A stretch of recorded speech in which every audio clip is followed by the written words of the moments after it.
நீங்க பாருங்க காட், என்ன எதுக்கு தூக்கி நரகத்துல போட்டீங்க? நான் எதுக்கு நரகத்துக்கு போறேன்? நான் என்ன பாவம் பண்ணேன் அப்படி? நீங்க நிறைய எக்ஸ்ட்ரா கிளாஸ்லாம் கண்டக்ட் பண்ணிருக்கீங்க, ஸ்பெஷல் கிளாஸ்ன்ட்டு. அண்ட் ஆல்சோ பிடி பீரியட் எல்லாம் நீங்க கடன் வாங்கி யூஸ் பண்ணிருக்கீங்க. போர்ஷன்ஸ் முடிக்கல. போர்ஷன் முடிக்காம எப்படி பிள்ளைங்களை பிடிக்கு ஜாலியா விட முடியும்? உங்களுக்கு கொடுத்த கிளாஸ் ஹவர்ஸ்ல என்ன பண்ணிட்டு இருந்தீங்க? அந்த பிராக்டிஸ் இந்த பிராக்டிஸ் எல்லாரும் போயிட்டே இருப்பாங்க. அதுக்கெல்லாம் நாங்க பீரியட் தரோம்ல. போர்ஷன்ஸ் முடிக்காம எக்ஸாம் எழுதினா பிள்ளைங்களுக்கு தான் கஷ்டம். பிள்ளைங்களோட நல்லதுக்காண்டி தான் நாங்க பண்ணிட்டு இருக்கோம். ஒரு வாட்டி ஒரு சாப்டரே எடுக்காம ஸ்கிப் பண்ணிடுறீங்க. பிள்ளைங்க கேட்டா இம்பார்ட்டன்ட் क्वेश्चंस கொடுக்காம விட்டுறீங்க. ட்ரிக்னாமெட்ரிலாம் எதுக்கு யூஸ் ஆகுதுன்னு அதை எடுத்து டார்ச்சர் பண்றீங்க. உங்க ட்ரிக்னாமெட்ரி எதுக்கு யூஸ் ஆச்சு சொல்லுங்க.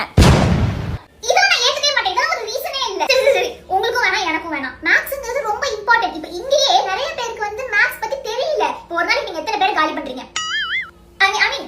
எம்என் தான் நிறைய பேர் அனுப்புறாரு. இங்க யாரெல்லாம் வரா, ஹெல்லுக்கு யாரெல்லாம் போறா, கணக்கு வழக்கெல்லாம் தெரியல. இதெல்லாம் ரொம்ப இம்பார்ட்டன்ட் கடவுளே.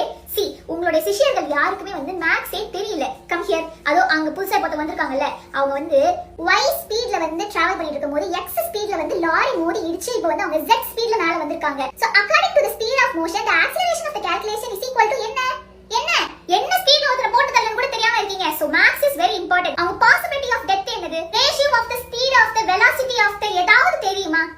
நான் சொல்லி தரேன். எப்ப பார்த்தாலும் எக்ஸாம்பிள் சம் மட்டும் தான் போர்ட்ல போடுறீங்க. எக்ஸசைஸ் சம் சொல்லியே தர மாட்டேங்கிறீங்க. உங்க மேல நிறைய கம்ப்ளைண்ட் வந்திருக்கு. போய் சொல்றாங்க. அவங்க எக்ஸாம்பிள் சம்ஸ் நல்லா கவனிச்சிருந்தாலே எக்ஸசைஸ் அவங்க தானா போட முடியும். எல்லாத்தையுமே கவர் பண்ண முடியாதுல. புள்ளைங்க பிராக்டீஸ் பண்ண நாலேஜ் வளரணும்ங்கிறதுக்காக மட்டும் தான் நான் எக்ஸாம்பிள் சம் ட்ரை பண்ணிட்டு எக்ஸசைஸ் ஹோம்வொர்க் கொடுப்பேன். ஹோம்வொர்க்ல டவுட் கேட்டா கிளியர் பண்றது இல்ல, ஹோம்வொர்க்கை சப்மிட் பண்ண கரெக்ஷன் பண்றது இல்ல, வேகமா போர்டு ஃபுல்லா எழுதி போட்டுட்டே இருக்கீங்க. எழுதுறதுக்கு முன்னாடி ஒரு பக்கத்தை வேற அழிச்சிடுறீங்க.